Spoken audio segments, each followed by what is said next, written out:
All right, I'm going to continue with this lesson. I'm actually going to do this example last. Let's go to the last page of these cross sections notes, and let's try to do this now. It says the base is the region bounded by x equals 4 minus y squared and x equals 0. Cross sections perpendicular to the x-axis are, we're going to do two separate problems. First, we're going to do it, what if they're semicircles with diameter on the base? And then what if they're equilateral triangles with one side on the base? So let's start this out. We want to have a graph so we know what our cross section looks like. So let's draw this graph of the cross section. What does x equals 4 minus y squared look like? Well, that's a parabola that opens right. If I were to try to solve this for y, I would get y squared equals 4 minus x. And so this would be plus or minus the square root of 4 minus x. Now that's just, we know the square root of x looks like kind of top half of a parabola kind of thing. So negative x, it's going to open the other way instead, and then it's going to be shifted forward to the right. So this graph will kind of look like this. Okay, and then the bottom half, negative square root of 4 minus x, will kind of look like that. Now, it's also bounded by x equals 0, which is the y-axis. So this is the region we're looking at right there. That region is what do we call it, is the base of this region we're talking about. Now, cross sections perpendicular to the x-axis, and that's why I did this one first. That other example, our cross sections perpendicular to the y-axis, we're going to talk about how to do that. But if I draw a cross section now, perpendicular to the x-axis, then the length of this cross section, which is the diameter of the semicircle, because it says the diameter is on the base, so would be the upper limit, which is the square root of 4 minus x, minus the lower limit, which is negative square root of 4 minus x. So the diameter is going to be 2 radical 4 minus x. Now, what is the area of a semicircle if I'm given diameter? Okay, well again, we're going to be, what's the word I'm looking for? Generating all these formulas, deriving them all later. But a semicircle with diameter in the plane would be right here. A equals pi over 8 times diameter squared. So let's go back to this page now and use that pi over 8 diameter squared. So I'm going to integrate the area formula, pi over 8 times diameter squared, with respect to x, because I'm perpendicular to the x-axis, okay? These equations are all solved for y, they're in terms of x, okay? So, now this region goes between what x values? Well, it goes from 0 all the way over to 4. So the integral would go from 0 to 4. So now, simply plugging in our value for d, we know that the diameter is 2 radical 4 minus x. So I can put the 2 out front with the pi over 8.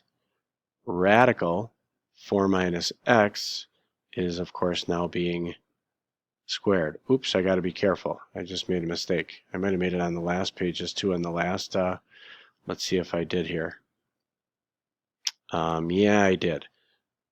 When I put this value in for the side of this square in this case, what I forgot to do here is this whole side is being squared. It's a side squared. So if the side is this big, and then we have to square it, that's actually going to be 4 radical 4 minus x squared. So go back to your notes from that first video, and yeah, you're going to have radical 4 minus x squared squared. And then of course the square is going to cancel the radical, making it easier to deal with. Did I do that on the first example as well? Geez, how did I do that? Terrible. Nope, this time I squared it on this one, but I didn't square the coefficient, so I made some really major mistakes here. I might have to redo this first video. So yeah, that should have been changed. The radical 3 over 4 s squared, the radical 3 over 4 is fine, that's not squared, but the side itself is squared. So this one I did correctly, but this one, it's this entire side that's being squared. So the 2 in addition to it. So I dropped the ball on that one. So in this case, yeah, let me erase that.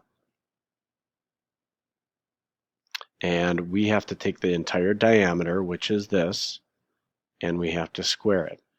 So take that diameter, and we're going to square it. Okay, so that'll give me 4 if I square 2. So 4 pi over 8, that would be pi over 2 times the integral from 0 to 4. And then when you square the square root of 4 minus x, you're just going to get 4 minus x dx. Don't forget that dx in there. And then using fnint, we'll just evaluate this. Not that I need it. 4 minus x is easy to find the antiderivative for, but just to speed things up. Now, what if we have the same graph, but instead of this cross-section being the diameter of a semicircle, what if that cross-section instead were one side of an equilateral triangle? Well, the side would still have the same length as the diameter did. The side would still be 2 radical 4 minus x, but instead of it being a diameter, it's a side of a equilateral triangle. Now, in the last video, we did this, and the formula for the area of an equilateral triangle, if you're given a side, is radical 3 over 4 times the side squared. Notice, only the side is squared, not the radical 3 over 4. So here's another way to approach this, and maybe it would have saved me from making those embarrassing mistakes before. But if I first say, well, the area then is radical 3 over 4 times this side, I'm going to put this in place of x, squared. So now squaring that, I get radical 3 over 4 times 4 times 4 minus x, as the square eliminates the square root. These 4's will divide out to 1. So now I have a cross-sectional area of radical 3 times 4 minus x.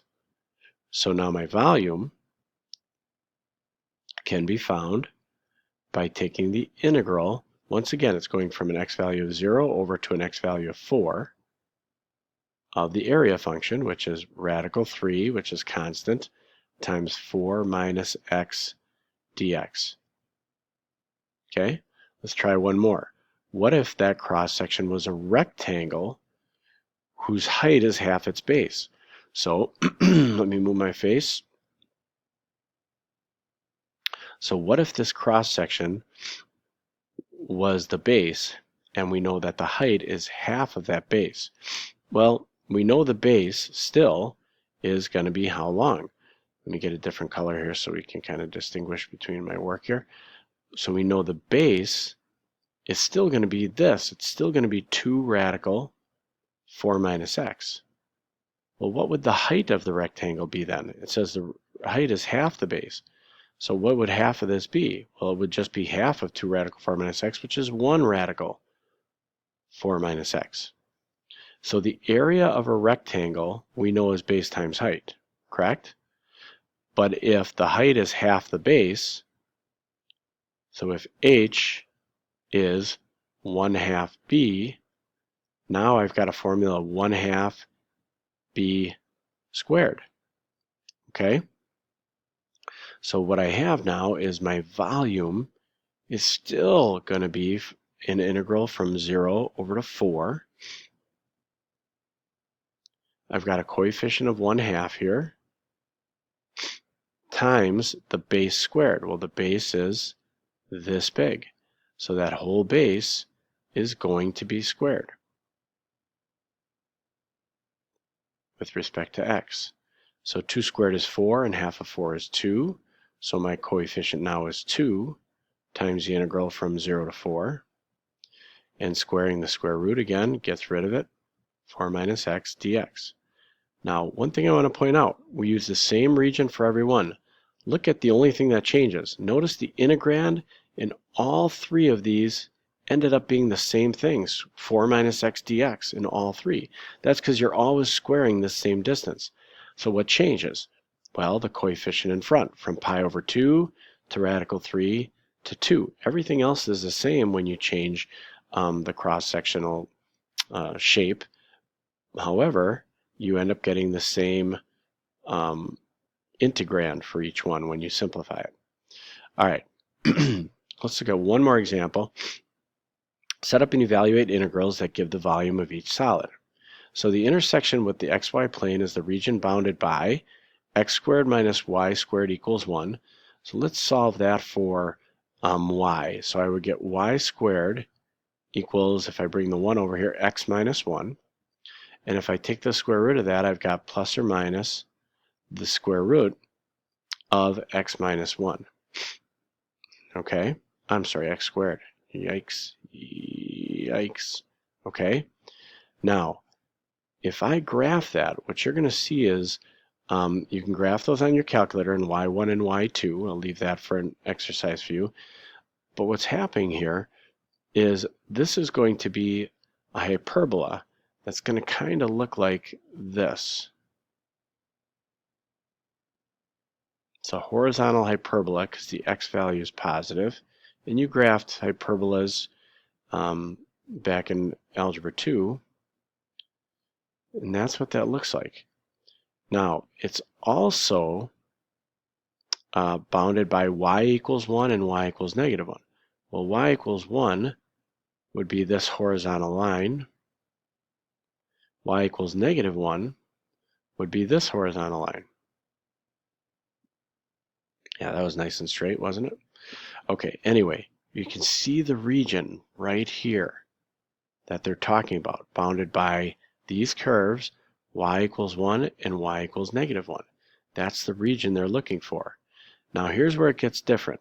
Cross sections perpendicular to the y-axis are circles with centers on the y-axis.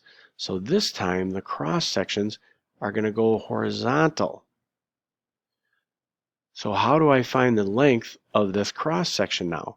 Well, the length of this, which is going to be, since the center is on the axis, the center of this circular cross section, this is going to be the diameter of that cross section. So the diameter of the circle is going to be the right side minus the left side.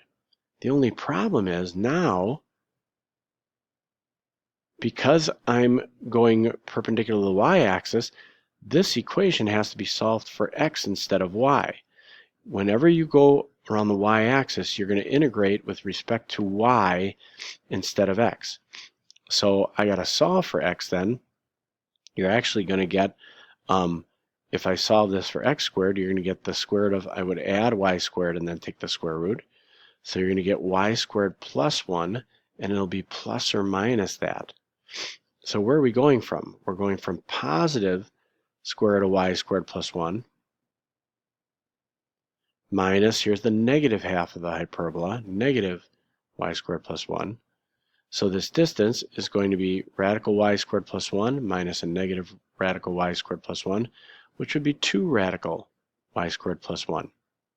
Now how do I find the area of a circle if I know the diameter? Well, the area of a circle, if I know the diameter, is pi over 4 d squared. So pi over 4, too far, so pi over 4 d squared is my area equation. So area is pi over 4. Now what is d? D is 2 radical y squared plus 1. I have to square that diameter. So 2 squared is 4. The 4's are going to cancel. So I get pi times the radical will cancel. Y squared plus 1. That's the area of this circle. Multiplying it by dy, its thickness, will give you the volume of that cross section. So now I just have to decide, okay, where am I integrating it from? What are my limits? Well, because I'm now integrating with respect to y, I have to use y limits. From negative 1 up to positive 1 are the lower and upper bounds of that region. And now I can plug this in my calculator using FNInt. Remember, you don't have to put in a y when you use FNInt. You can if you want to, but you can also put in x. And that's how you're going to find that volume. Okay?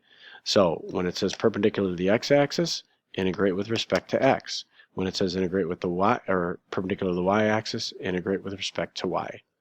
Good luck.